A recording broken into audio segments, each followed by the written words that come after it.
Ottawa peine à formuler son nouveau projet de loi sur les contenus préjudiciables ou haineux en ligne. Des experts considèrent que c'est une loi qui est extrêmement difficile à écrire parce que tous ces aspects peuvent menacer la liberté d'expression. Alors, on a invité notre spécialiste, Louis-Philippe Lampron. Il est professeur titulaire à la Faculté de droit de l'Université Laval. Bonjour. Bonjour Isabelle. Alors, pourquoi on a tant de mal à rédiger une loi comme celle-là? Parce qu'il y en a quand même déjà des lois qui touchent ce type de crime-là. Est-ce que c'est la complexité ou la diversité des sujets qu'on veut englober dans le projet de loi?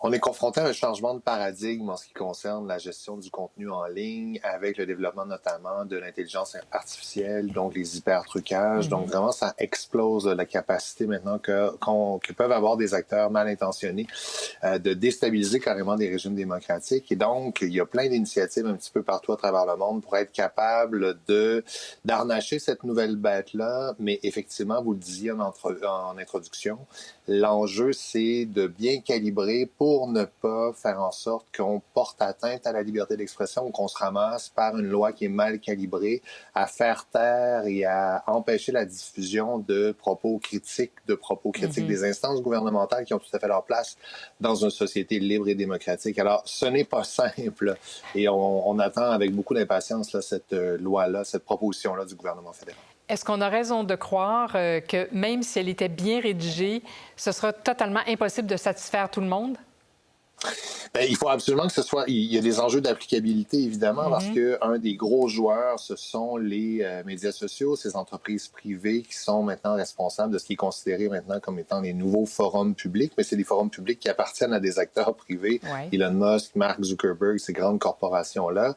Et donc, il y a tout l'enjeu de l'applicabilité d'une part, puis ensuite, il y a l'enjeu de la réaction de ces joueurs-là, si tant est qu'on calibre mal. On a vu la réaction de Meta avec C18. Bon, évidemment, certains vont défendre la ligne dure défendue par le gouvernement fédéral. D'autres sont très critiques de cet enjeu-là, laissant entendre que c'est parce que la loi était mal calibrée qu'il y a eu cette réaction-là. Donc, il y a tous ces enjeux-là. On sent que ça bouge beaucoup et on a surtout l'impression que la solution va passer par une solution largement internationale.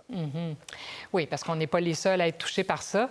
La première version de cette loi-là adoptait une approche qu'on dit simpliste et punitive et les experts ont demandé au gouvernement d'adopter plutôt une approche modérée dans la formulation. Qu'est-ce qu'on veut dire par ça, modéré? Ça a l'air un peu mou, finalement.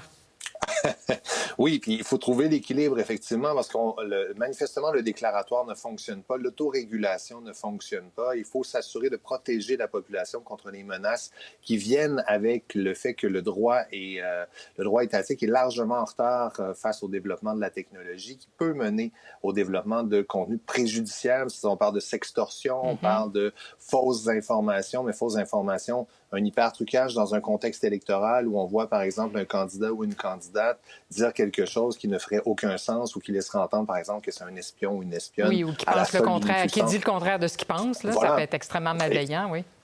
Exactement. Et donc, tout dépendant du timing de cette information-là, peut-être que le scrutin va être passé quand on va être en mesure de déterminer que c'était faux et trompeur. Alors, ce sont des enjeux comme ceux-là avec lesquels on doit maintenant composer.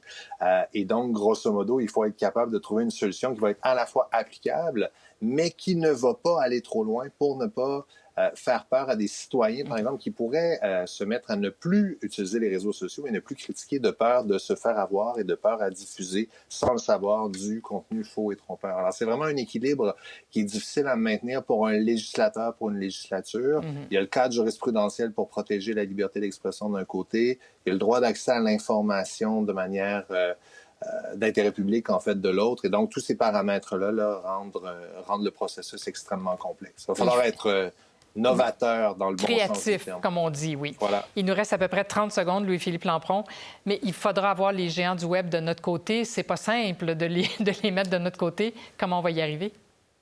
C'est par une solution internationale, en fait, qu'on va être capable de trouver une solution qui va être applicable et qui va être respectée par tous les États et par tous ces acteurs-là, qui sont effectivement des grandes multinationales. Et donc, c'est très difficile de rendre applicable une loi nationale à des acteurs qui sont un petit peu partout à travers le monde. Qui sont ailleurs et qui ne pensent pas nécessairement comme nous. Alors, absolument pas. On verra peut-être ça de notre vivant, Louis-Philippe Lampron. Merci beaucoup. Merci à vous. Au revoir. Pour voir nos émissions en entier, rendez-vous sur la chaîne Ici RDI.